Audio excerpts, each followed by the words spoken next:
할렐루야. 하나님의 은혜가 여러분과 함께 할 줄로 믿습니다. 우리 옆에 분들에게 인사합니다. 우리 또 쑥스러운 인사 한번 해봅시다. 알죠? 자, 시작. 하나님이 당신을 너무너무너무 사랑하신대.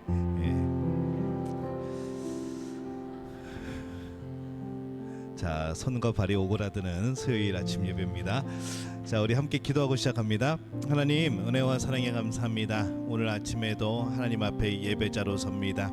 우리의 예배를 받아 주옵소서. 주님께서 이곳에 함께 하시고 우리의 찬양을 받아 주옵소서. 무엇보다 우리의 마음을 받아 주옵소서. 예수님의 이름으로 기도합니다. 아멘. 우리 축복합니다. 우리 함께 찬양합니다.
생수 주여 갈망합니다.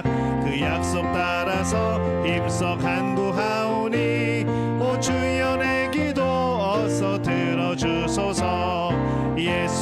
사랑 예수의 사랑 바다 물결같이 내게 임하니 영광의 물결에 온전히 쌓여서 내 영혼의 기쁨 한량 없도다. 주 내게 약속한 금비 내려주시려 은혜의 저 구름 건너편에 떠올라 밝히 보이니 나 힘을 다하여 주께 간구합니다. 예수의 사랑 예수의 사랑 바다 물결같이 내게 임하니 영광의 물결에 온전히 쌓여서 내 영혼의 기쁨 한량 없도다. 은혜의 소낙비 지금 흡족히 내려 구원의 큰 강물 흘러 차고 넘쳐서 내 주한 모든 죄 모두 씻어버리니 나 지금 은혜를 충만하게 받았네. 예수의 사랑 예수의 사랑 바다 물결같이 내게 임하니 영광의 물결에 온전히 쌓여서 내 영혼의 기쁨 한량 없도다. 그 차고 넘치는 주의 은혜의 물결 힘차게 밀려와 내게 만족합니다. 오 할렐루야로 주를 찬송하오니 내 맘의 기쁨이 항상 충만함이라. 예수의 사랑 예수의 사랑 바다 물결같이 내게 임하니 영광의 물결에 온전히 쌓여서 내 영혼의 기쁨 예수의 사랑 예수의 사랑 예수의 사랑 예수의 사랑 바다 물결같이 내게 임하니 영광의 물결에 온전히 쌓여서 내 영혼의 기쁨 한량 없도다. 주 나의 모습 보네 상한 나의 맘 보시네. 주 나의 눈물 안에 홀로 울던 맘 아시네. 주 나의 모습 보네 주 나의 모습 보네 상한 나의 맘 보시네. 주 나의 눈물 안에 홀로 울던 맘 아시네. 세상 소망 다 사라져가도 주의 사랑은 끝이 없으니 살아가는 이 모든 순간이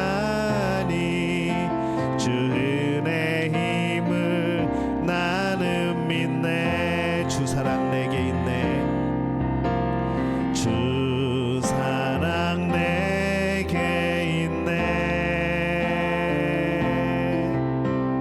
그 사랑이 날 채우네. 주 은혜 내게 있네. 그 은혜로 날 세우네. 세상 소망 다 사라져가도 주의 사랑은 끝이 없으니 살아가는 이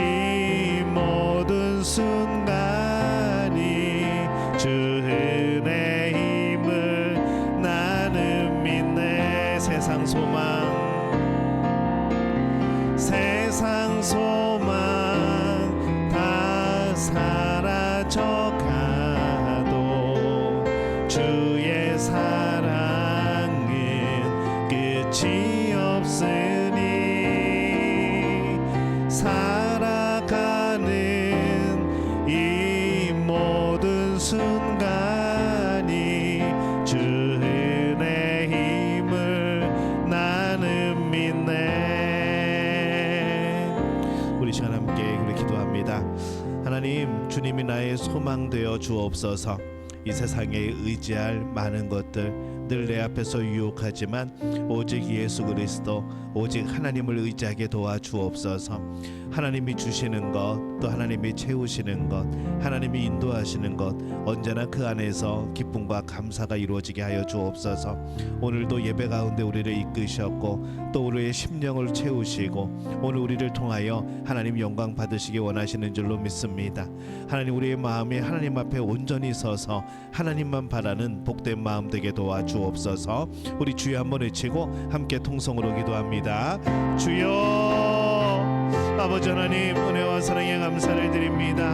하나님이 나의 소망이심을 고백합니다. 하나님이 나의 모든 것임을 고백합니다. 오늘 하나님이 채워주시는 것으로 살아가게 도와주옵소서. 오늘 하나님이 나에게 채워주심과 세우심과 또한 부어주심의 놀라운 은혜가 임하게 도와주옵소서. 하나님, 우리의 마음속에 하나님을 찬양하는 그 찬양의 가사들로 채워주옵소서. 우리의 기도 가운데 하나님의 약속의 말씀들이 채워지게 도와주옵소서. 그래야지 이 땅을 살아가며 하나님 세상의 유혹을 받지 아니하고 오로지 하나님의 말씀의 중심을 두고 살아가는 우리들 되어지게 도와주옵소서.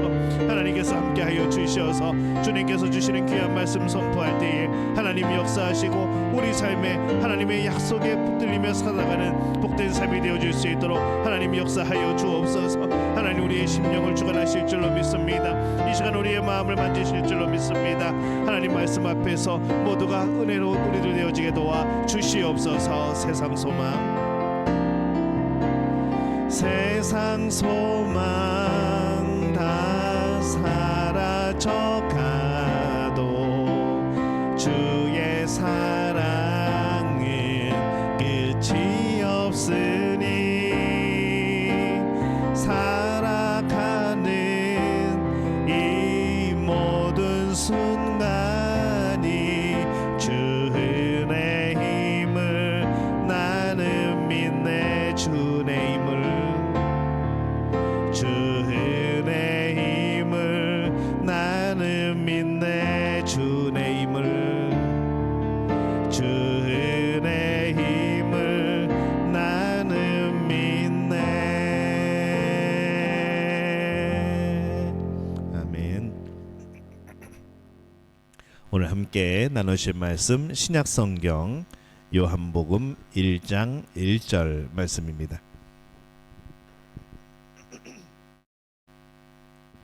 신약성경 요한복음 1장 1절 말씀 우리 한 목소리로 함께 봉독합니다. 태초에 말씀이 계시니라. 이 말씀이 하나님과 함께 계셨으니 이 말씀은 곧 하나님이시니라. 아멘. 할렐루야. 하나님의 은혜가 오늘 수예배 가운데 하나님의 인도하심을 받은 우리 믿음의 가족들에게 함께 하시기를 예수님의 이름으로 축원합니다. 우리 계속하여서 우리 신앙의 기초가 뭔가, 우리가 무엇을 믿고 어떻게 믿고 왜 믿고 도대체 그 일들이 어떻게 이루어졌는가, 우리가 신앙의 기초들을 한번 살펴보고 있습니다. 그래서 오늘은 세 번째입니다. 완전한 자격을 갖추신 구원자. 앞 뒤에 생략된 말이 뭘까요? 저 제목의 뒤에 생략된 말? 네, 정답입니다. 완전한 자격을 갖추신 구원자 예수 그리스도. 네, 오늘 그 말씀으로 함께 또 은혜를 받으려고 합니다. 오늘 요한복음 1장 1절 말씀은요, 참 곤란한 말씀입니다. 왜냐하면 태초에 말씀이 계셨답니다. 근데 그 말씀이 하나님과 함께 계셨답니다. 근데 그 말씀은 곧 하나님이랍니다.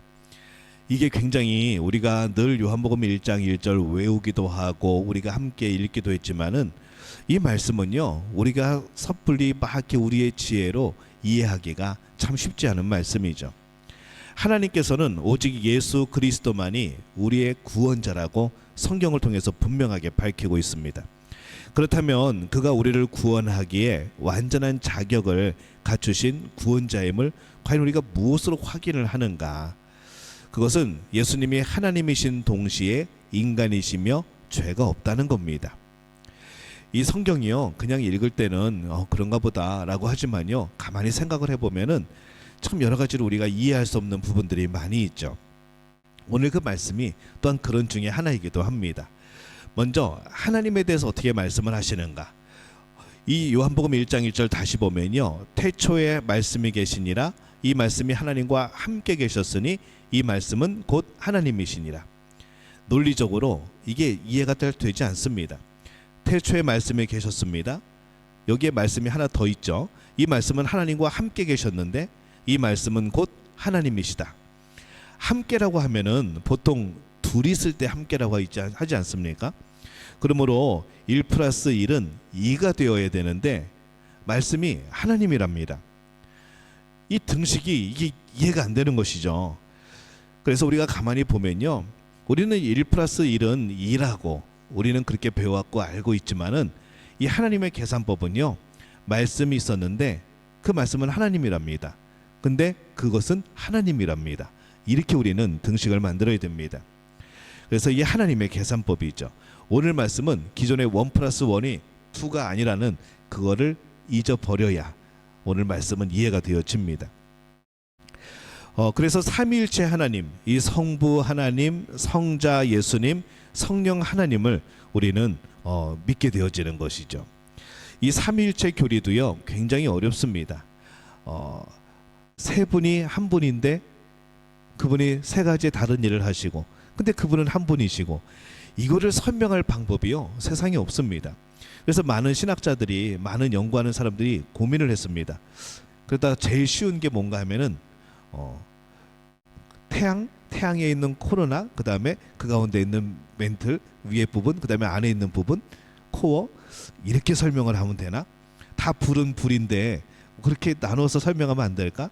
또 어떤 사람들은 삼위일체를 계란으로 설명하면 안 될까 하는 그런 사람도 있었습니다. 계란 껍질과 흰자와 노른자, 그렇게 이제 설명을 하려는 시도들이 있었는데, 이게 그 무엇을 비유를 해도 이게 하나님을 설명할 방법이 없다는 것이죠.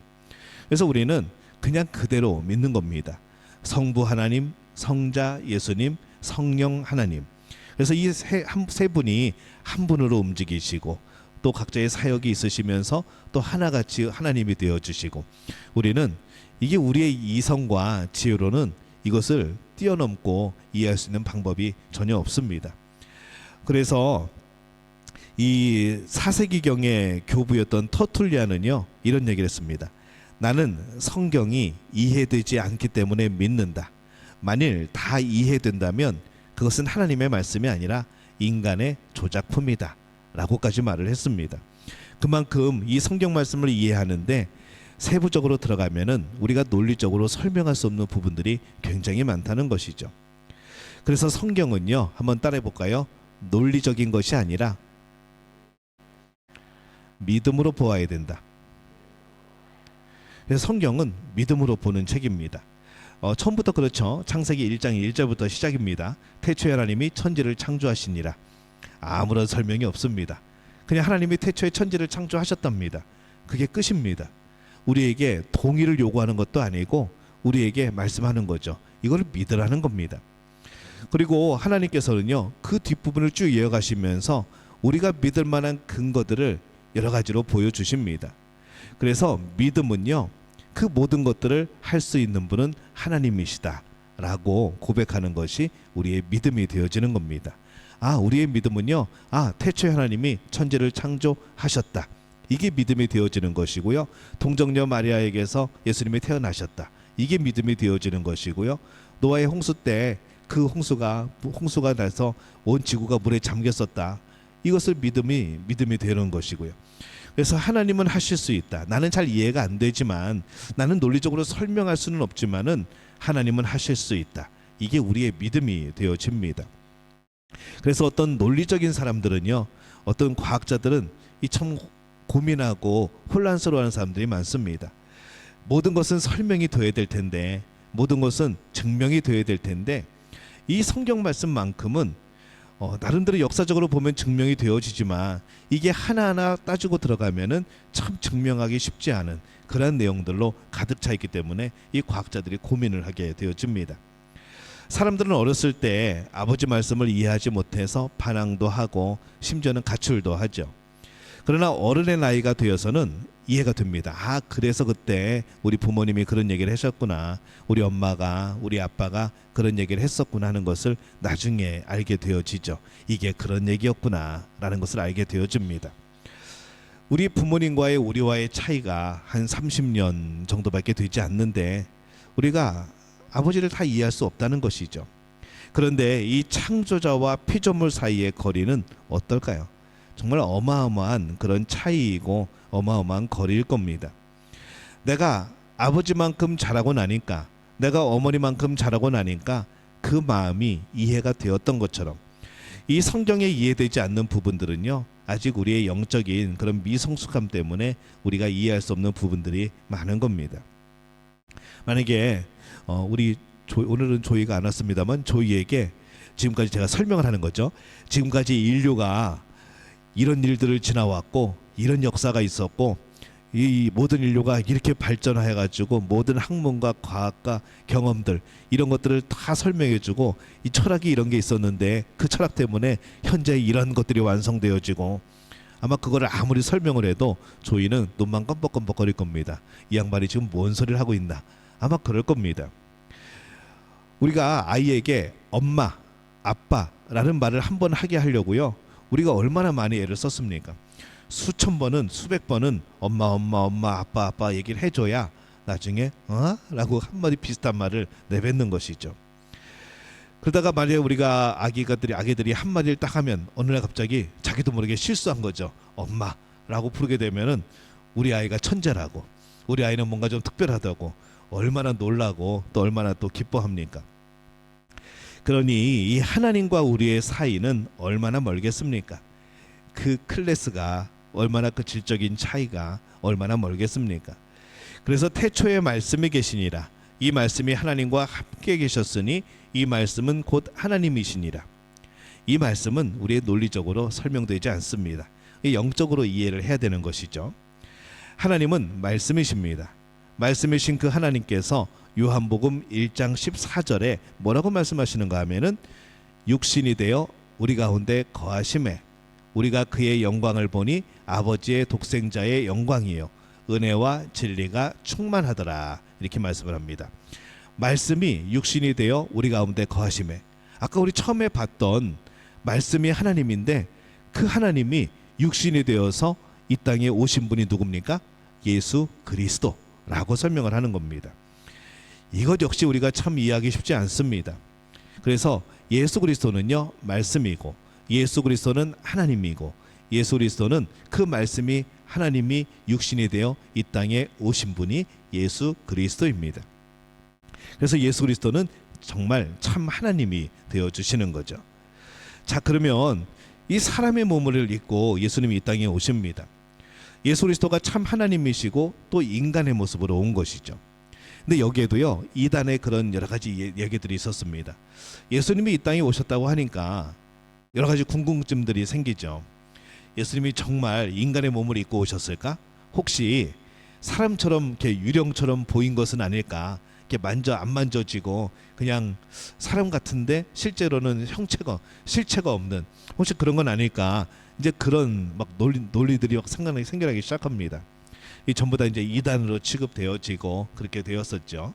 예수님은 진짜 인간의 몸을 입고 이 땅에 오신 겁니다. 그래서 요한복음 1장 14절 말씀을 다시 보면요, 말씀이 육신이 되어 우리 가운데 거하심에 우리가 그 영광을 보니 아버지의 독생자의 영광이요 은혜와 진리가 충만하더라. 그래서 지금까지의 등식을 보면요, 말씀은 하나님이고 하나님이 육신을 입고 이 땅에 오신 그분이 예수 그리스도시다. 우리는 그렇게 설명을 합니다. 근데 이 말씀이 하나님이라고 하게 될 때에 저 하나님을 성부 하나님이라고만 생각하면은 답이 안 나옵니다. 저 하나님은 성부 하나님, 성자 예수님, 성령 하나님, 삼위일체 하나님인 것이죠.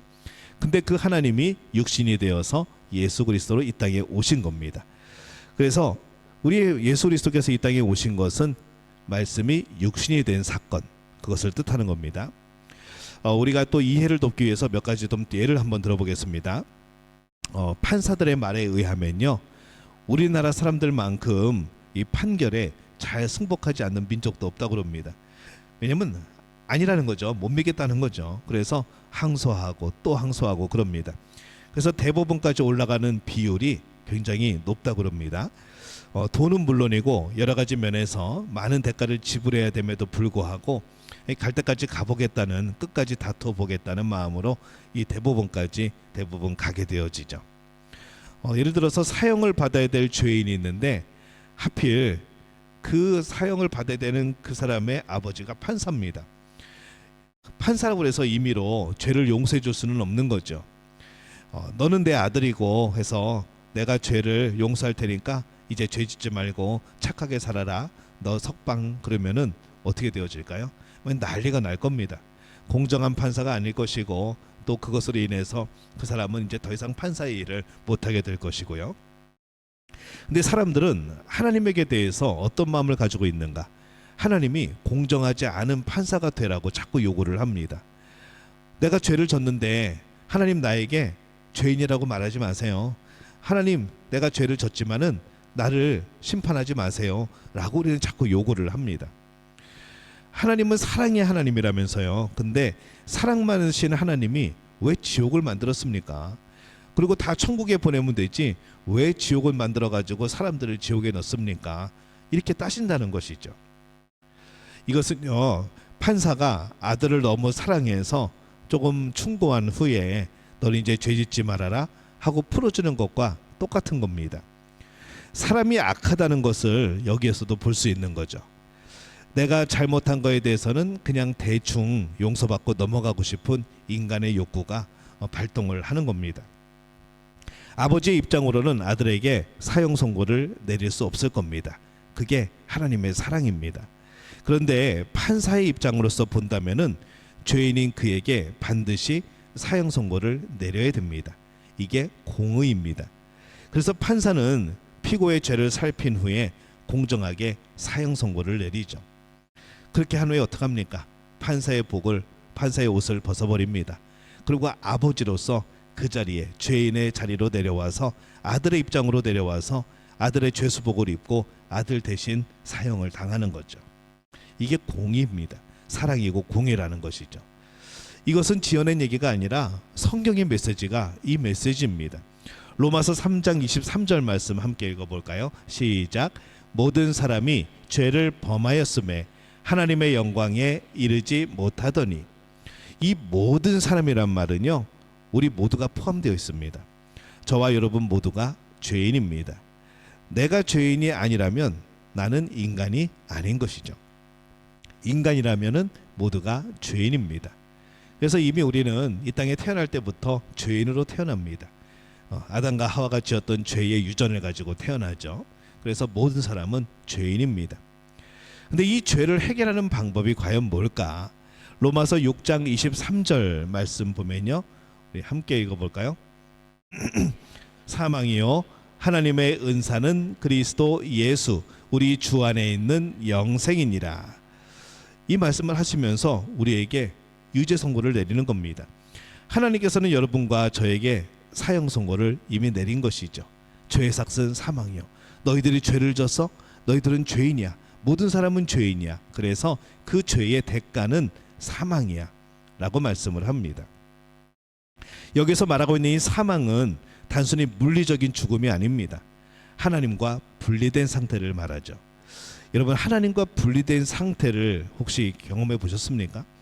이 하나님과 분리됐다는 것은요, 어떻게 보면은 그냥 우리가 부모님과 같이 살다가 부모님과 떨어진 거, 자녀들과 같이 살다가 자녀와 떨어진 거, 이걸 우리는 이 정도를 분리라고 생각을 하지만요, 생각을 좀 다르게 하셔야 됩니다. 하나님과 분리가 되었다. 우리가 살아가는 세상에 선한 것이 하나도 없다고 하였을 때 이 세상은 어떻게 될 것인가? 우리 부부간에 하나님의 속성인 사랑이 없다고 하였을 때 우리 부부의 관계는 어떻게 될 것인가? 하나님 우리가 신뢰하는 것처럼 서로 믿고 살아갈 수 있는 인격적인 면들이 사라져 버린다면 우리의 삶의 관계들은 어떨 것인가? 우리가 지금 여기 모여서 이렇게 함께 있는데 만약에 하나님과의 관계가 끊어진 것처럼 그렇게 되어진다면, 하나님의 영향력이 사라진다면, 하나님의 통치하심이 없어진다면 옆에 있는 사람이 언제 나를 죽일지 모르는 겁니다. 왜냐하면 우리가 서로에 대해서 한 번쯤 안 미워한 적 있습니까? 그냥 지금까지 계속 사랑만 했습니까? 어떨 때는 마음에 안 들기도 하고 어머 저 양반 왜 저래 막 그러면서 마음에 그런 불만도 있었고 미움도 있었고, 그때마다 하나님이 도우시고 성령님이 도우시지 않으면요, 하나님이 사랑하라고 그랬지, 하나님 미워하지 말라고 그랬지, 이런 말씀들이 우리 안에 없으면요 우리는 난리도 아닐 겁니다. 그게 지옥이라는 것이죠. 지옥이라고 해서 무슨 막 불교나 막 다른 종교에서 말하는 뭐 이렇게 펄펄 뭐가 끓고 막 거기에 들어가가지고 이게 아니라요, 하나님의 통치하심이 없는 상태, 이것만 생각해도요 굉장히 끔찍합니다. 우리 인간의 죄악들, 우리 안에서 악한 마음들, 우리가 생각하는 누구를 미워했을 때 생각해지는 여러 가지 상황들, 늘 우리가 드라마나 영화나 그런 데서 보지만은 인간의 그 참 잔인한 면들, 악한 면들이 많이 드러나지 않습니까? 근데 그것이 통제 없이 그냥 펼쳐진다면, 옛날에 이런 영화 하나 있었습니다. 어느 날짜를 정해가지고 그날은 사람을 죽여도 괜찮은 날입니다. 내가 하고 싶은 대로 해도 괜찮은 날. 그러니까 그날 하루 동안 사람들은 서로를 죽이러 다니고 서로 숨어 있고 들키면 죽는 겁니다. 그게 부모와 자식이든 그게 형제이든 그게 이웃이든 아무 상관없다는 것이죠. 급기야는 목사님도 칼 들고 돌아다니는 장면이 나옵니다. 그런 영화가 있었습니다. 하나님의 통치하심에 거둬진 그 땅은요 그런 모습이라는 것이죠. 하나님과 분리가 되었다는 것은 그냥 하나님과 멀리 떨어져 있는 물리적인 거리가 아닙니다. 하나님의 통치하심이 사라지는 거죠. 그래서 여러분, 지옥은요 하나님의 통치하심이 없는 곳입니다.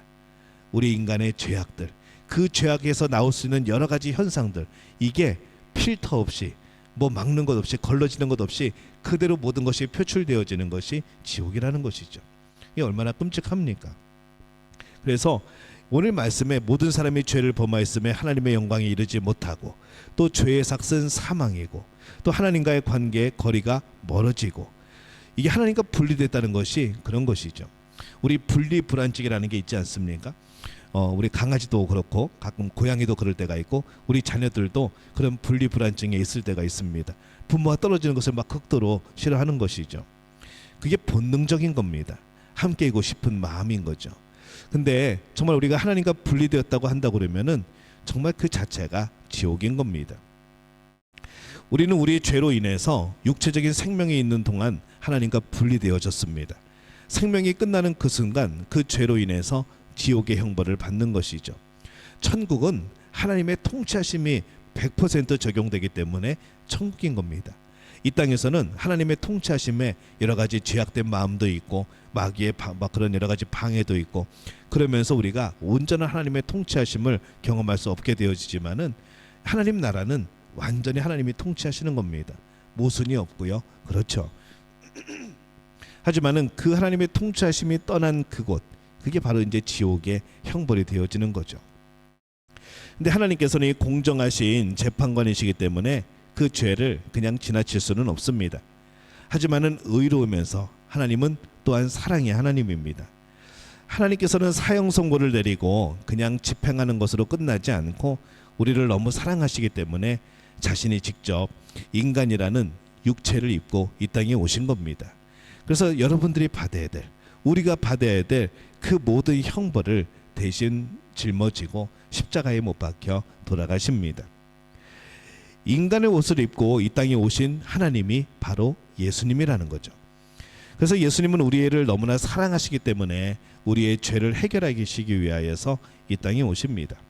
근데 여기서 우리가 또 한 가지 기억해야 될 단어는요, 우리라는 단어입니다. 이 말은 막연하게 다른 사람들이 아니고 바로 여러분과 저를 가리키는 겁니다. 예수님께서는 이 사형 선고, 지옥의 판결을 이미 받은 여러분의 죄를 없게 하시기 위하여서 우리 대신 십자가에서 돌아가신 거죠. 성경에 보면요, 예수님이 십자가에 못 박혀 돌아가실 때 예수님이 뭐라고 외치시는가 하면은 하나님 왜 나를 버리십니까? 라고 외칩니다.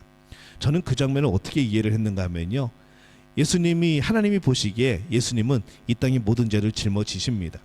그러면 예수님이 그 죄가 보이는 것이죠. 하나님이 그 인류의 모든 죄가 보이는, 인류의 모든 죄를 지고 있는 예수님을 보시는 겁니다. 그래서 하나님이 고개를 돌리시는 거죠. 하나님은, 공의 하나님은 죄를 용납할 수 없으니까. 그때 예수님이 그 외치신 것 아닌가라는 생각이 듭니다. 하나님, 왜 나를 버리십니까? 만약에 예수님이 여전히 그런 관계와 그런 것을 유지하고 있었다고 한다면은, 하나님의 통치하심을 경험하고 있었다고 한다면은 버텨내셨을 것 같아요. 하나님, 나 버티겠습니다. 나 이겨내겠습니다. 근데 그게 아니라, 하나님 왜 얼굴을 돌리십니까? 하나님 왜 나를 버리십니까? 라고 외치셨다는 것은요, 온 인류의 죄를 짊어지셨기 때문에 하나님은 그 죄를 보면서 너무 싫으셨던 거죠. 저는 그런 마음이라 생각이 듭니다. 이 우리라는 말, 바로 우리를 위해서 예수님이 십자가에 못 박혀 돌아가십니다. 우리를 향해서 찾아오신 분은 과연 누구신가? 저는 이 사실에 참 감격스러운 거죠. 내가 무엇이기에 나를 위해서 하나님께서 직접 자신이 오셔서 돌아가셨단 말인가 하는 질문이 듭니다. 이 땅에 아무도 없고 오직 여러분 혼자 이 땅에 존재한다 그래도 하나님은 예수님을 보내시고, 하나님은 예수님을 보내셔서 여러분의 죄를 짊어지고 십자가에 돌아가시게 하셨다는 것이죠. 왜냐하면 그 죄를 내 스스로 해결할 수 없기 때문에 그렇습니다. 그래서 하나님이 사람이 되어 우리를 찾아오십니다. 우리가 가끔가다 굉장히 유명한 사람이나 아니면 높은 사람이 내 집에 찾아온다고 해도 굉장히 감격을 하죠. 어머, 우리 집에까지 우리까지 찾아오시고 감사하네요. 그러면서 집안 청소도 하고 막 그럴 겁니다. 근데 왕이시고 온 우주의 만물의 주인이고 나를 지으신 창조자이고 나의 생명을 주실 수도 있고 거두어 가실 수도 있는 이 하나님, 나의 앞날의 모든 것들을 주장하시는 이 하나님께서 나를 찾아오신 겁니다. 영광스러운 하나님의 보좌를 버리고 이 땅에 오신 거죠. 마국간에 태어나셨고 33년간의 고통스러운 삶을 사셨습니다. 나 한 사람을 위해서, 나를 위해서 그렇게 오신 겁니다. 그분은 참 하나님이시고 참 인간이 되어주시는 거죠. 요한일서 3장 5절 말씀입니다. 우리 함께 읽습니다. 그가 우리 죄를 없이 하려고 나타내신 바 된 것을 너희가 아나니 그에게는 죄가 없느니라. 아멘. 예수 그리스도가 완전한 자격을 갖춘 구원자라는 것은요, 그에게 죄가 없기 때문입니다.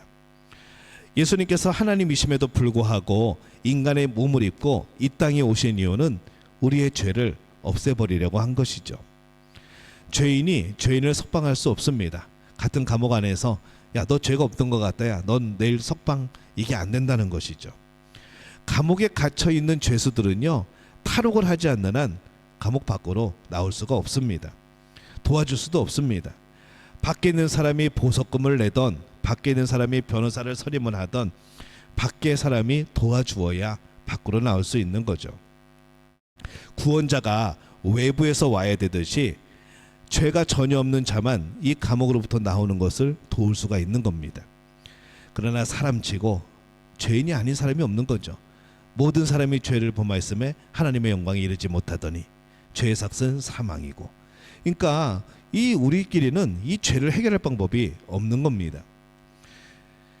그래서 죄가 전혀 없으신 하나님이 육신을 입고 이 땅에 오십니다. 예수 그리스도가 오셔서 우리를 대신해서 우리 죄를 짊어지고 죽어주십니다. 죄 없으신 분만이 우리의 죄를 용서해 주실 수 있기 때문인 거죠. 여기까지 잘 이해가 되시나요? 우리 이런 이야기가 하나 있습니다. 내가 개미가 될 수 있다면 이라는 이야기가 하나 있는데요. 힌두교는요, 범신론입니다. 이 범신론이 뭔가 하면은 모든 움직이는 것에는 신성이 있다. 그게 이제 범신론입니다. 힌두교도들을 위해서 일하고 있는 한 선교사가 하루는 사람들을 모아놓고 하나님이신 분이 당신을 위해서 이 땅에 오셨습니다. 그분은 예수 그리스도시고요. 그분은 당신을 위해 십자가에 못 박혀 돌아가셨습니다. 그렇게 이제 설교를 합니다. 그러니까 한 힌두교 청년이요, 고개를 갸우뚱거리면서 저는요, 만약에 그런 분이라면은 저는 안 믿겠습니다. 그리고 일어나서 나갑니다. 하나님이라면 능력이 많으니까 죄짓지 말고 내게로 와라. 그러면 될 텐데 뭐 구차하고 구질구질하게 인간의 몸을 입고 신이 여기까지 와가지고 십자가에 달려 죽습니까? 저는 그런 것 안 믿고 싶습니다. 그리고 반박하며 나갑니다. 근데 그 청년이 이제 길을 따라 쭉 집에를 가는데 이제 밭으로 들어서게 된 거죠. 근데 들어서는데 저쪽에서 건너편에서 이제 농부가 밭을 가려고 이제 소를 끌고 그렇게 쟁기를 달고 그렇게 이제 흙을 뒤집으면서 오고 있습니다. 근데 자기 발밑을 보니까 개미들이 뭔가를 열심히 하고 있어요. 보니까 개미떼들이 먹이를 구해가지고 자기의 집으로 가지고 들어가는 겁니다. 계속 먹이를 먹고 물고 들어오고 계속 줄지어 다니고. 근데 가만히 생각해 보면 조금 있으면은 그 농부가 와가지고 여기 땅 갈아버리면 개미집은 끝나는 거거든요. 그 세상은 끝나는 겁니다. 근데 이 개미들은요, 그런 사실을 전혀 모른 채 태평스럽게 먹이를 모으고 있습니다. 문득 이 청년의 마음속에 이런 생각이 드는 거죠. 자, 내가 범신론이니까 모든 움직이는 것에는 신이 있으니까, 신성이 있으니까 내가 이 개미떼들을 좀 살려주고 내가 복받아야지. 그리고 이제 개미떼들을 향해서 자꾸 표시를 합니다. 야, 이거 안 된다고, 저기 사람 온다고 막 소리도 질러보고 그럽니다. 피하라고. 조금 있으면은 이 땅이 파헤쳐질 텐데 그러면 너희들 다 죽으니까 빨리 피하라고. 아무리 소리를 지르고 발을 쾅쾅 굴르고 해도 개미들은 관심도 없는 거죠. 그냥 자기들 먹이를 모으기에만 힘쓰고 있습니다. 급해진 청년의 마음속에 이런 생각이 문득 떠오릅니다. 아, 내가 개미가 될 수 있다면, 그들에게 가서 이 사실을 알려줄 텐데, 내가 개미가 돼서 야, 저기 농부가 지금 오고 있다고, 밭을 뒤집고 있다고, 빨리 우리 피해야 된다고, 빨리 전에 숨겨둔 거 모아둔 거 다 들고 나가야 된다고 내가 이렇게 말을 해줄 수 있을 텐데 하는 생각이 드는 거죠. 그 순간 그가 깨닫습니다. 아, 나는 피조물이기 때문에 개미가 될 수 없고, 내가 아무리 소리를 질러도 개미는 내 말을 알아들을 수 없구나. 마찬가지로 하나님께서 아무리 너희는 죄인이야, 너에게 심판이 임할 거야, 너희들이 죄 때문에 결국 사망할 거야, 결국 지옥에 갈 거야, 아무리 하나님의 언어로 소리를 질러도 우리가 알아들을 수 없었겠구나. 그런데 하나님은 창조주이시기 때문에 나는 피조물이니까 개미가 되지 못하지만 하나님은 창조주이시니까 인간의 모습으로 이 땅에 오실 수 있구나. 그래, 바로 이거야. 그러면서 그 청년이 돌아가서 다시 예수님을 영접하고 결국에는 그 힌두교 사람들에게 복음을 전하는 선교사가 되어집니다. 예수님이 그 일을 행하신 거죠. 하나님이 그 일을 행하신 겁니다. 우리는 아무리 성경 말씀을 깊이 이해하려고 해도요, 참 걸리는 부분들이 많습니다. 우리의 지혜로 되지 않는 부분. 근데 성경에서요, 분명하게 그럼에도 불구하고 한 번도 변하지 않고 한 방향으로 향해 나갑니다. 그 방향이 뭔가 하면요, 너희는 예수 그리스도를 통하여 구원받는다는 것이죠. 너희는 예수 그리스도를 통하여 살 수 있다는 겁니다. 너희들은 예수 그리스도를 통하여 죄를 용서받을 수 있다는 겁니다. 너희는 예수 그리스도를 통하여서 하나님의 자녀, 천국의 백성이 될 수 있다는 것이죠. 여러 가지 우리가 사건들 속에서 이해가 되지 않지만, 그 기적 같은 것들이 이해가 되지 않지만 하나님은 정말 한결같이 한 가지를 말씀을 합니다. 바로 예수 그리스도, 그분이 완벽하게 자격을 갖춘 구원자라는 사실입니다. 그래서 오늘 말씀에 우리 1장 1절 다시 한번 볼까요? 오늘 본문 말씀, 태초에 말씀이 계시니라. 이 말씀이 하나님과 함께 계셨으니 이 말씀은 곧 하나님이시니라. 그리고 그 말씀이 아무리 우리에게 이야기를 하여도 우리의 마음이 듣지 못할 때에 하나님은 아니야, 내가 내려가서 저들을 구원해야 되겠다. 바로 인간이 되어서 이 땅에 오십니다.